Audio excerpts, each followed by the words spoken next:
Ya vamos a pasar a la parte donde vamos a ver los archivos. Listo.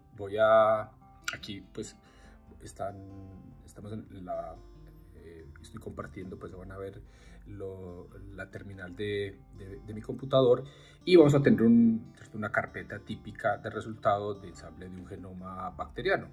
Aquí vamos a ver el contenido de la carpeta, como habíamos hablado, pues los archivos importantes que queríamos. Tenemos los de los reads, ¿cierto? Esto es un experimento de Illumina lecturas pareadas, entonces tenemos el read 1, read 2, comprimidos con GunZip en formato GZ. Tenemos un archivo donde están las estadísticas, pero esas se las voy a presentar pues ya organizadas en un archivo de Word. Tenemos los scaffolds, ¿cierto? Donde se hizo el ensamblaje, o sea, el producto ya del ensamblaje con los reads depurados. Y después del ejercicio de anotación tenemos un archivo donde están los CDS, las regiones codificantes para proteínas, las proteínas que serían traducidas a partir de esos CDS, y tenemos un archivo aparte. En este caso pues tenemos también la anotación de los RNAs, RNA ribosomales, listo, sobre todo los ribosomales son muy importantes para análisis taxonómico. Y como les mencionaba, pues también tenemos la anotación en el formato GFF. Vamos a ir mirándolos uno por uno, listo. Entonces, primero, los reads crudos, listo. Los reads crudos, vamos a hacer esto un poquito más grande, listo. Entonces, miren, estos son unos archivos que no están pensados para que los abramos en nuestros computadores. No los vamos a abrir, listo. Sé que hay mucha gente que tiene la tentación, los descomprime, los abre. Miren, estos archivos, si se fijan, uno es de 904 megas, el otro es de 1 giga. Listo, entonces si yo descomprimo ese archivo se va a transformar en un archivo mucho más grande que puede ser entre 3 y 4 veces el tamaño. Si lo abro con un editor de texto normal en Windows, ¿cierto? En Mac o en el Linux, un editor de texto va a intentar cargar todo el archivo a la memoria RAM y lo que vamos a hacer es que va a colapsar la memoria RAM. Estos archivos no están pensados para que los abramos. Si yo quiero interactuar con esos archivos, utilizo programas que me cuentan los reads, que me dicen la calidad de los reads, ¿cierto? Que la longitud de los reads y me hacen estadísticas descriptivas de los reads. De todos modos, para aquellos que tengan Linux o Mac, pues hombre, es que yo tengo mucha curiosidad de verlo. Entonces, si yo quisiera verlo, entonces, los archivos comprimidos son archivos binarios que no los podemos ver directamente, pero lo podemos transformar. Listo, vamos aquí para los más gomosos. Entonces, con este comando, ¿cierto? Vamos a coger uno de los archivos, lo vamos a descomprimir. Él no nos lo va a descomprimir en un archivo, sino que nos va a generar, pues como nos va a tirar a pantalla digamos, bloques del archivo que descomprime. Eso es lo que estoy haciendo aquí con este comando. Entonces, miren, ahí estarían, ¿cierto?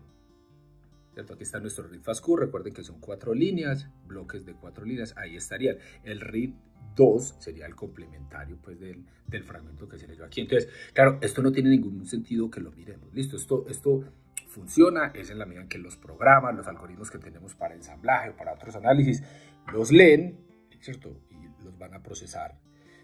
Entonces no los vamos a abrir, listo, ya los mostré. Y si los quisieran, pues hagan una cosa similar pues a la que les estoy diciendo yo acá. Bueno, esos reads van a generar unos reads limpios, nosotros normalmente pues eso es un archivo intermediario que se elimina, pero con los reads limpios se hace el ensamblaje. Y aquí, ¿cierto? Entonces, si aquí teníamos el formato FASTQ, que tenemos un vídeo en el canal para los que quieran explorarlo, pues recuerden que ese es un formato donde está la secuencias cortas con sus valores de calidad. Ya cuando yo hago el ensamblaje, son scaffolds en formato FASTA, que solamente es texto plano, pero aquí solamente vamos a tener las secuencias. Aquí no hay valores de calidad. Listo, entonces tenemos un archivo FASTA. Recuerden el formato FASTA, yo tengo un encabezado que inicia con este símbolo, listo. Luego viene una descripción de la secuencia que no se debe repetir y viene la secuencia de ese elemento. Listo, aquí tenemos un genoma bacteriano que son varios megas. O sea, esto es un archivo larguísimo, pues si nos pusiéramos a pasarlo, pues no terminaría. Yo puedo, como yo sé que los scaffolds están demarcados por ese símbolo especial, pues yo puedo con este comando que se llama grep, listo, yo puedo decir, no, solamente muéstreme los encabezados. Quiero ver los encabezados nada más. Miren, aquí están los encabezados de los scaffolds en los que tenemos este genoma. Aquí van, si ven que van numerados desde el 1 hasta en este caso hasta el 125. Estos son scaffolds muy pequeños, pues realmente cuando uno trabaja, uno puede filtrar a 1000, vale la pena todo lo que sea de 1000 para arriba, pues. Hay gente, pues, siendo un poquito más avaricioso, pues se puede bajar uno a los 500, pues, pero entre el 1000, realmente hay gente que trabaja a partir de 2000, es donde está como lo interesante. Listo, definitivamente por debajo de 500 o de 1000 no vale la pena. Pero entonces aquí estaría esa información de esos scaffolds que yo tengo aquí. Si yo quisiera contar cuántos scaffolds tengo, pues aquí les dejo el tipcito, simplemente darle grep-c. Ya no le va a decir muéstreme los renglones que empiezan con ese símbolo, sino cuéntemelos. Entonces me va a sacar un reporte ahí 125, que era lo que ya habíamos visto. ¿Listo? Entonces yo tengo mi archivo de los scaffolds, yo lo puedo curiosear, por supuesto que sí. Listo, pero esto es un archivo muy grande, ¿cierto? Y yo puedo, pues, hacer una interacción directa, como contar y mirarlos como, ¿cierto? Como ya les había dicho. Vamos a limpiar la pantalla. Vamos a mirarla. Entonces tenemos nuestros reads crudos, ¿cierto? Archivos muy grandes, nuestro genoma ensamblado, que miren que ya es mucho más pequeño, que ya aquí estamos hablando de un archivo de 4.5 megas más o menos. Esto sí es razonable, pues esto lo podemos abrir incluso en Word, pues si quisiéramos. Listo, esto es mucho más pequeño. Entonces, después del ejercicio de la anotación, ya yo termino con definiendo las regiones codificantes. ¿Listo? ¿Dónde están las regiones codificantes? Y esas regiones codificantes quedan consignadas en un archivo que se llama GFF, se los voy a mostrar acá. Entonces recuerden, este es un archivo de coordenadas. Me va a decir, dentro del archivo scaffolds, en cada scaffold, en qué coordenadas están los diferentes CDS. Listo. Entonces, claro, aquí van a decir, uy, qué es esto tan horrible, ¿sí o no? Pero vamos a mirarlo de una manera más agradable. Esa tablita yo la puedo importar en Excel. Listo. Aquí la tienen importada en Excel, está más fácil de entender. Entonces tenemos, este sequence en la primera columna hace referencia a los scaffolds, al scaffold 1, scaffold 2, listo. Ese es, yo tengo una coincidencia pues con digamos, los números de los scaffolds según como los definí para el proceso de la anotación. Entonces aquí miren, yo tengo la columna B me dice cómo fue, ¿cierto? Cómo fue que se hizo la anotación, ¿cierto? Esa presión de nuevo, bueno, ab initio, o sea, simplemente utilizando pues digamos, información que se tiene una base así computacional, no hay información externa biológica para hacer la anotación. El tipo del elemento funcional que estoy anotando, entonces tenemos CDS, tRNAs, ya ven. Y muy importante, estas son las coordenadas. Entonces, en ese scaffold que se denomina pues la secuencia 01, entre la 341 y la 628 hay un CDS, y ese CDS, ¿cierto? Está anotado como una proteína de membrana. ¿Listo? Ahí hay un resto pues de información ahí. Vamos a mirar, no sé, otro ejemplo. Miremos esta de acá. En ese mismo scaffold, pero ya en la coordenada 7948 a la 9486, aquí también tenemos una región codificante para proteína y lo que tenemos es una TPasa. ¿Listo? Y aquí ya vamos viendo pues como esa anotación. Entonces yo tengo, sí sé, no siempre sé, no siempre sé la proteína, ¿cierto? Por ejemplo, miren acá donde dice proteína hipotética. O sea, muchas de las proteínas todavía no hemos logrado decirles una asignación de función. Aquí digamos que el proceso de anotación queda, digamos, truncado, parcial. Sé que hay un CDS, tengo las coordenadas, pero no puedo asignarle una función a esa proteína. En las que sí, pues, entonces ya tengo mis coordenadas, en cuál scaffold está y a qué proteína, pues, cuál el producto proteico que eventual función tendría. Entonces ya tenemos, ¿cierto? Los reads, mis scaffolds y una tabla de anotación. Manejar esta tabla es maluco, por supuesto que sí. Entonces, por eso, los que quieran ir ya, no, yo quiero trabajar con las regiones codificantes, ¿cierto? O con las proteínas, entonces yo voy a mis archivos CDS o protein. Vamos a mirar el archivo CDS. Entonces, en los CDS, entonces yo ya tengo esos rangos que ustedes vieron en la tabla, se extraen. Hay otro algoritmo con lo que lo extraemos. Aquí están, ¿cierto? Los diferentes CDS que empiezan con ATG, que la mayoría de los genes pues empiezan con ATG que codifica para metionina. Listo. Y en este caso pues estaría una numeración que asigna el programa y te define pues la proteína, ¿cierto? A la que está codificando, proteína de membrana, ¿cierto? El sistema de secreción de este tipo 6, bueno, listo, cosas de este tipo. Aquí estarían. Estos serían los CDS. Aquí tengo todos los CDS. Listo. Si yo quisiera contar ¿Cuántos CDS hay? ¿Sí o no? Hacemos el mismo truquito de ahora. De todos modos, eso está en la tabla resumen, pues, que ahora les muestro cuando se presenta el informe, se debe consolidar esta información. Hay anotados 3.993 CDS, los cuales deben coincidir con las proteínas, ¿sí o no? Entonces tenemos 3.993 proteínas. ¿Cómo se ve el archivo de las proteínas? Listo. Entonces, exactamente la misma codificación, ¿cierto? Este número coincide para darle trazabilidad, pero aquí tenemos la traducción en aminoácidos. ¿Listo? Entonces esto me da a mí mucha versatilidad.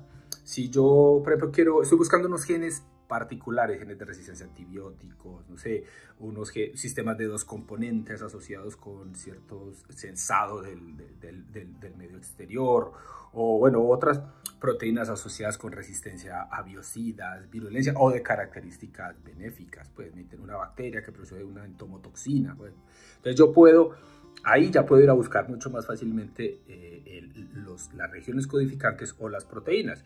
Si yo tengo secuencias de proteínas, puedo consultar más fácilmente mi archivo de proteínas, es un poco más rápido.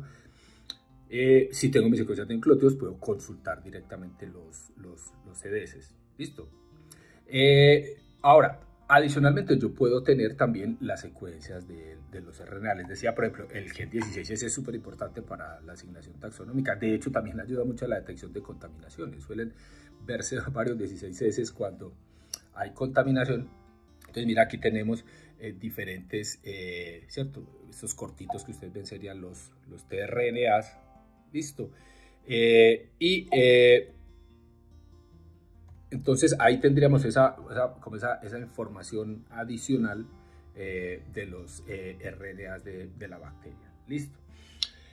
Bueno, hablábamos de quién es el reporte, ¿cierto? Yo debo ver como las estadísticas. Aquí están las estadísticas, pues las tenemos en un formato que no es muy agradable, que es de texto plano. Vamos a verlas aquí en una tablita más agradable.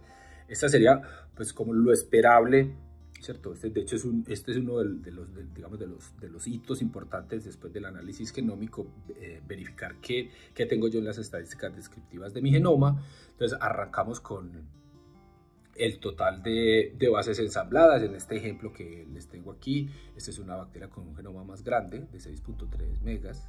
Listo. Ese genoma en cuántos scaffolds estaba. En este ejemplo pues era estos son ejemplos reales del laboratorio. Creo que este era un bacillus. Aquí tenemos 231 scaffolds, ese genoma que es más grande. ¿Cuál es la longitud del scaffold más grande que logramos ensamblar? Son casi 265.000 bases, 265K. ¿A qué profundidad nos quedó el genoma? Recuerden que este es muy importante. Aquí nos quedó de media a 184X. El N50, tenemos un N50 bastante bueno, cercano a los 85.000. El contenido de GCE, listo. Aquí lo tenemos del 34%. ¿Cuántos CDS salieron en ese genoma? Los RNAs ribosomales que se detectaron. Aquí se detectarían los dos, la subunidad mayor y la menor. ¿Cuántos tRNAs? Se calcula la densidad de genes en el genoma. Ese es el coding ratio. O sea, yo calculo el tamaño total de bases ensambladas versus lo que suman los CDS, ¿cierto? Entonces, a mayor longitud de los CDS, ¿cierto?, que ocupen el tamaño del genoma total, yo tengo una mayor densidad de regiones codificantes. En las bacterias este número suele ser muy alto, por encima del 80%, como ven ahí. Y ya dos indicadores muy importantes de calidad del genoma sería el completeness. ¿Se acuerdan que entonces yo comparo mi genoma con una base de datos de genomas del mismo grupo y yo tengo que detectar una lista de genes que son esenciales, que deben estar? Listo. Ese número es un número bueno a partir de 95, ¿cierto? Cuando son genomas puros. O sea, yo esperaría, no siempre me va a dar números muy altos, porque cuando yo tengo especies nuevas que no están bien representadas en las bases de datos, a veces esas estadísticas no son tan buenas, pero un número razonable, ¿cierto? Yo creo que puede ser alrededor de los 95 hacia allá. También puedo estimar la contaminación, eso lo habíamos hablado en otro video. Estos genes que son esenciales, normalmente hay solo una copia. Si yo empiezo a ver dos copias de muchos de estos genes esenciales, yo ya empiezo a sospechar que ahí hay contaminación. Entonces, en este porcentaje de contaminación, por ejemplo, aquí una zona segura es por debajo del 5%. Entre un 5 y un 10 es como un semáforo amarillo, hay que evaluar. Hay bacterias que tienen grandes genomas y pueden presentar fenómenos de duplicación. Pero eso sí, cuando ya cruzamos el 10%, ahí ya hay malas noticias, el semáforo empieza más bien a ponerse rojo y hay que hacer una evaluación, ¿cierto? De si sospechamos que hay contaminación. En este caso no tenemos ningún problema, el genoma está perfecto. Efectivamente, esto era un bacillus, miren, entonces aquí, hablando pues de la parte final de ese entregable, está la parte taxonómica. Entonces nosotros hacemos una asignación taxonómica inicialmente con el 16S, muy fácil, muy rápida, pues, nos orienta. Este es un análisis también automatizado, muy rápido. Vemos que efectivamente es un bacillus, lo asignamos al género bacillus. Cuando hacemos el análisis de ANI, ¿cierto? Aquí ya vemos los dos mejores hits. Por un lado es Bacillus cereus, esta cepa, por otro lado es Bacillus thuringiensis. En una tenemos casi un 97%, en la otra casi un 96%. La diferencia es muy pequeña y son, digamos, dos aislados distintos. Sabemos que son dos bacterias con características genómicas diferentes. Este es un caso típico donde el ANI no es definitivo. Recuerden que si el ANI me da por debajo de 98,5 es una zona también de alerta de donde se debe confirmar, y ahí, digamos, se debiera confirmar con análisis finogenómico. En el caso pues de Bacillus está muy bien tipificado ya las genomoespecies, o sea, las especies basadas en los diferentes linajes, utilizando estrategias filogenómicas. Y aquí, haciendo el análisis, ya logramos confirmar, ¿cierto? Que efectivamente esto corresponde a Bacillus cereus sensu stricto.